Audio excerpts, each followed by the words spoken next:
Well, welcome everybody. My name's Richard Padilla. I am a resident care director at Merrill Gardens.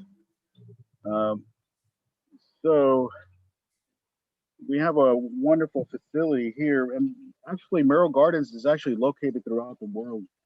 Um, and so we're also located in China and also in Hawaii. But we're conveniently located here in Gilroy for your working needs. Merrill Gardens has recently acquired True Wood by Merrill, and so our, this corporation is getting bigger in the United States. So if you look at the options for what they offer, you're going to look at Merrill Gardens. There you go, Merrill Gardens at Careers.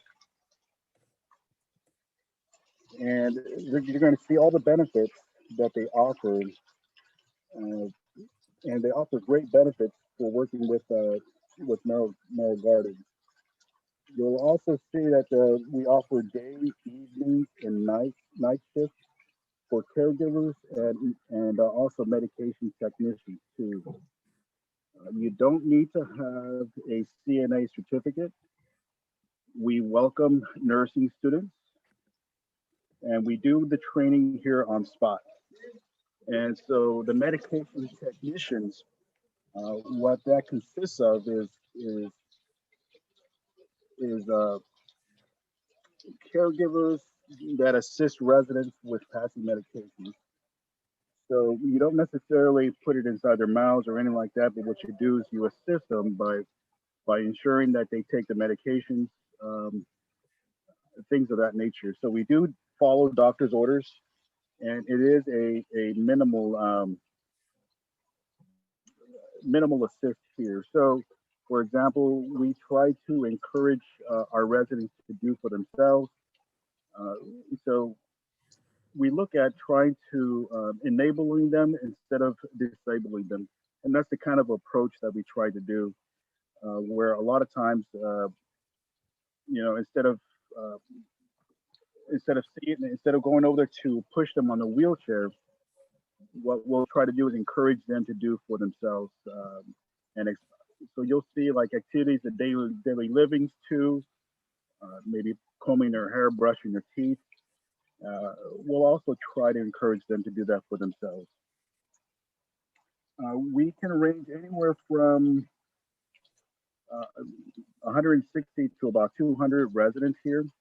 In the memory unit, we'll have about 35 residents. In the assisted living side, we'll have about 200, roughly about 200. Right now, our capacity right now is at 127, and that's as a result of the pandemic, because many have chosen to be with their loved ones during this pandemic time. And but yeah, it's a great place to work. And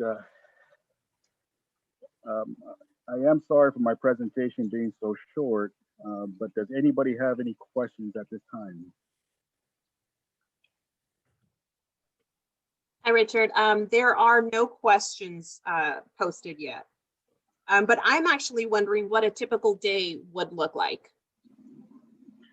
Yeah, so a typical day would be one that you come in, check in, and it's just simply looking at our residents doing your rounds, going door to door, because it is an apartment-like setting, and you go and check in and making sure that everybody's woken up, and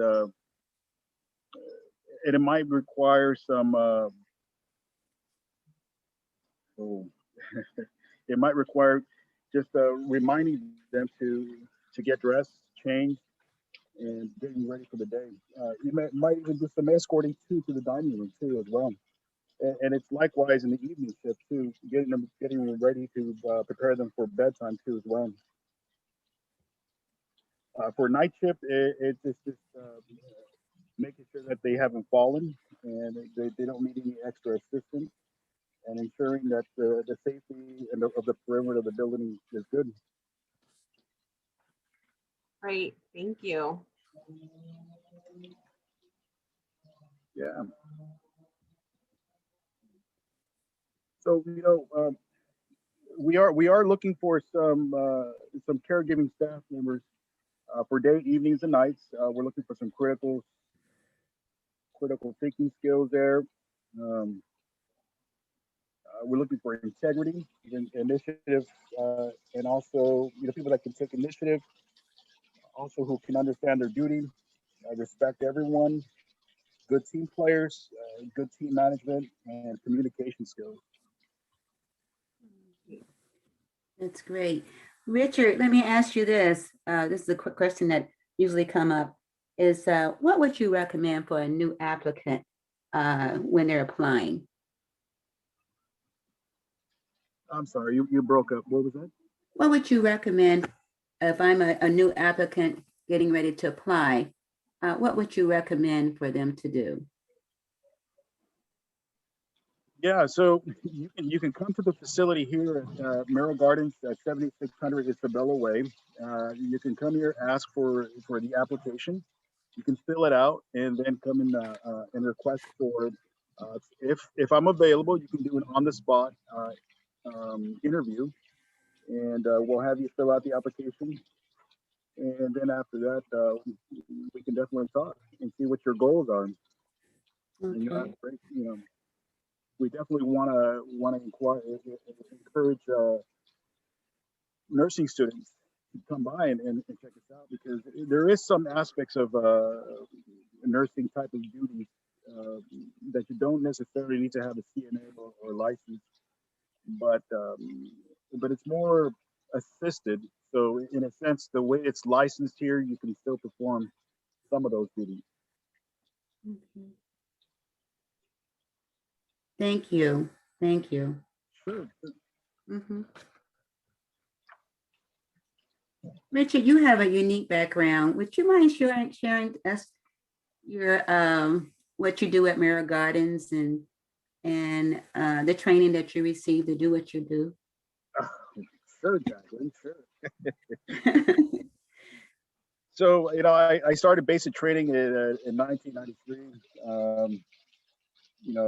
I became a 91 Foxtrot, which is a psych tech, and then from there, I became a 91 Charlie, and that's a combat medic, but it's equivalent to what the LVN is in the civilian side of the world. Um, I stayed on. I was active duty and in the army, and I saw different.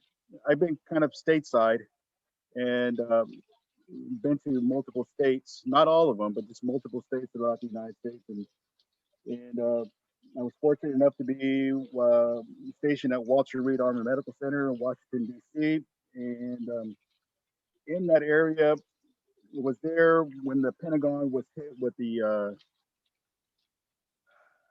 airline jet in 9/11. So I did get to see some of the wounded. Um, and at that time, I was working in Ward 54, which is the inpatient site. So that was quite an interesting moment. Um, yeah, I also got to uh, Operation Enduring Freedom, Operation Iraqi Freedom. Got to see a lot of the wounded soldiers that were coming back, and that was also I was pretty proud of that moment too. Was able to help out with that. I did do some social work with the army too. So I do have a wide background. Also did a critical incident stress management for the army too, for those soldiers that were coming back from deployment, being able to assist and identify those that need some extra help with that. I went on to get my bachelor's degree in bachelor's of science with a concentration in psychology. I also got my director of staff development. I was a director of staff development for the skilled nursing facility in Hazel Hawkins Hospital in Northside. for about 5 years. Excuse me, 8 years. And then from there, I came to the assisted living side here. From here, I've went on to continue to work on my master's in public health, and I'm currently doing that right now as well with through Purdue University globally. I'm halfway finishing that degree. So, but yeah, to me, education's everything. And as soon as I'm done with my MPH, when I get the next opportunity, going for my doctorate, but I just don't know in what at this point. But yeah, education's everything. If they tell you you're too old, tell them they're nuts. Thank you for sharing that, Richard. Yeah, sure, you're welcome. And I love that when you say tell you too old, you tell them you're not. Yeah. Yeah, I mean, I could be here and tell you more. I mean, I've held multiple positions. I've been a home health nurse too as well. I mean, resident care director, director of staff development. I mean, I've pretty much held almost every position that an LVN can actually hold.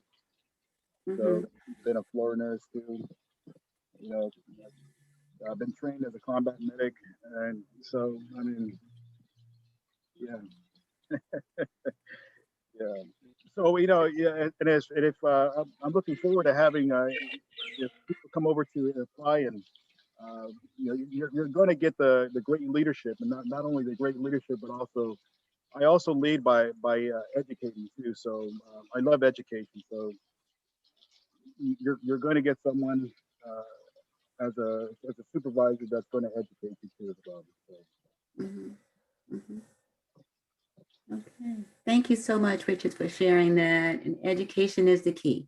It is. It is. It is the foundation. It is the heart. Staying in school. Stay in school. You're never too old. Yes, ma'am. Yes, ma'am. And thank you again for your services. Thank you again for your services.